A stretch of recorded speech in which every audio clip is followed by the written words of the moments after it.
Hello students, welcome to study 24। तो कैसे हैं आप सब? आई होप अच्छे होंगे। और देखिए, स्क्राइब के रिगार्डिंग मैंने आप लोगों को प्रीवियस वीडियोस में बताया है। स्क्राइब के रिगार्डिंग जो एसएससी ने नोटिस निकाला था कि कौन कौन स्क्राइब अब बन सकता है। अब स्क्राइब को भी आपका ओटीआर करवाना पड़ेगा। तो देखिए, अब वो फॉलो हो रहा है आपका एक एग्जामिनेशन में। क्या नोटिस आया है, कौन सी वो एग्जामिनेशन है, किस तरीके से आपको ओटीआर करवाना पड़ेगा स्क्राइब का, या जो स्क्राइब बनना चाहते हैं उसको कैसे अपना ओटीआर करना है, वो सारी चीजें हैं। देखिए, ये क्या आपका एसएससी ने नोटिस निकाला है कि candidates of junior engineer civil mechanical electrical examination जो आपकी थी 2024 वाली में refer to the notice of the examination important notice dated 17 October regarding review. और जो 17 तारीख को आपका नोटिस आया था, हम लोगों ने डिस्कस भी करा था कि एसएससी के स्क्राइब प्रोसीजर के लिए जो पीडब्ल्यूडी कैंडिडेट्स हैं हमारे, अगर उन्हें स्क्राइब की फैसिलिटी लेनी है तो उसके रिगार्डिंग जो नोटिस था, procedure of staff selection commission regarding assistance of scribe to PWD candidates published on the website of the commission 25th October। ठीक है, तो ये क्या है आपका स्क्राइब के रिगार्डिंग जो नोटिस था आपका, the portal for OTR scribe is going to be made live on 26 October. तो ये वाली जो एग्जामिनेशन है आपकी जूनियर इंजीनियर की 2024 वाली, तो इसके रिगार्डिंग अगर किसी को स्क्राइब की फैसिलिटी चाहिए है, स्क्राइब चाहिए पीडब्ल्यूडी कैंडिडेट्स को, तो उसके लिए आपके ओटीआर जो है वो लाइव हो रहा है। कब से? 26 तारीख से ओटीआर स्टार्ट हो रहे हैं स्क्राइब के। ठीक है, 26 अक्टूबर से, यानी कि आज की तारीख से।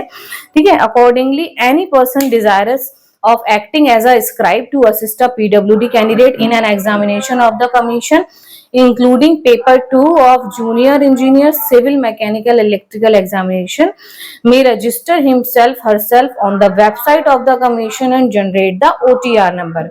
तो क्या बताया है यहाँ पर कि 26 तारीख से जो भी स्क्राइब बनना चाहता है वो ओटीआर करवा सकते हैं अपना। अगर उनको क्या करना है, पेपर 2 में भी अगर इसमें स्क्राइब बनना चाहते हैं तो वो ओटीआर करवाएंगे अपना।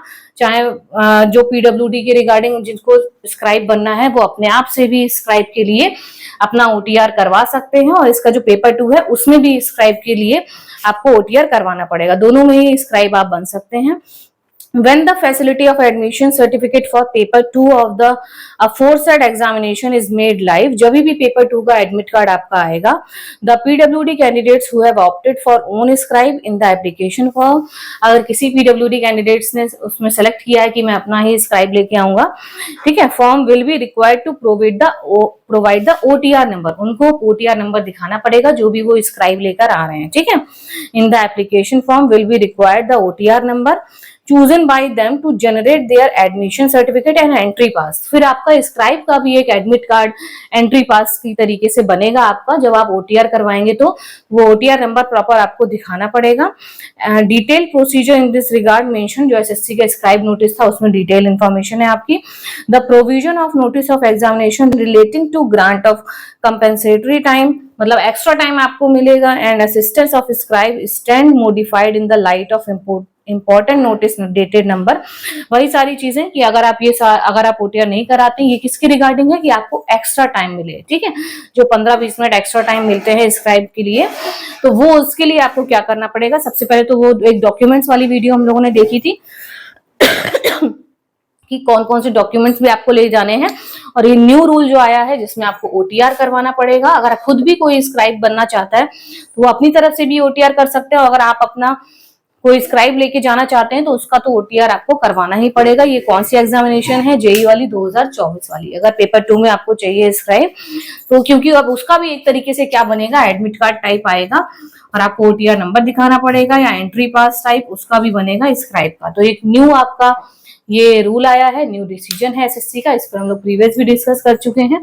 तो ये एक इन्फॉर्मेशन थी कि किस तरीके से अब आप लोगों को, अब जो भी आपके अपकमिंग एग्जाम्स रहने वाले हैं, जो भी आपके नोटिस आएंगे, अब सभी में अगर आपको स्क्राइब चाहिए है तो ओटीआर आपको करवाना पड़ेगा। और आप लोग वेबसाइट पर चेक करते रहिए कि आपको उस पर फर्दर इंफॉर्मेशन मिलती रहेंगी आप लोगों के एग्जाम के लिए। जैसे कि इसका आपका जेई का था, तो पेपर 2 में आपका देखिए अब इन्होंने क्या कर दिया है, ओटीआर की नीड कर दी है। इसी तरीके से आप देखते रहिएगा उसमें नोटिस पूरा, और बाकी चैनल को सब्सक्राइब कर लीजिएगा तो आपको यहाँ पर भी इंपॉर्टेंट अपडेट्स मिलती रहेंगी।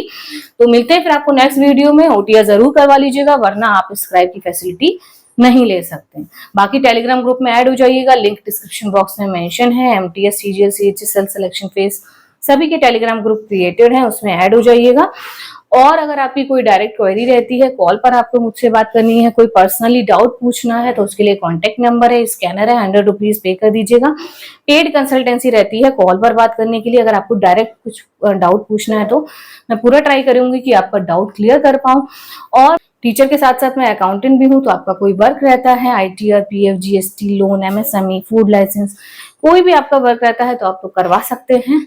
उसके लिए भी यही कॉन्टेक्ट नंबर है। बहुत ही मिनिमम चार्जेस में आपके सारे वर्क यहाँ पर हो जाएंगे। तो मिलते हैं फिर आपको नेक्स्ट वीडियो में। ऐसे इंपॉर्टेंट अपडेट्स के लिए चैनल को सब्सक्राइब कर लीजिएगा। Thank you.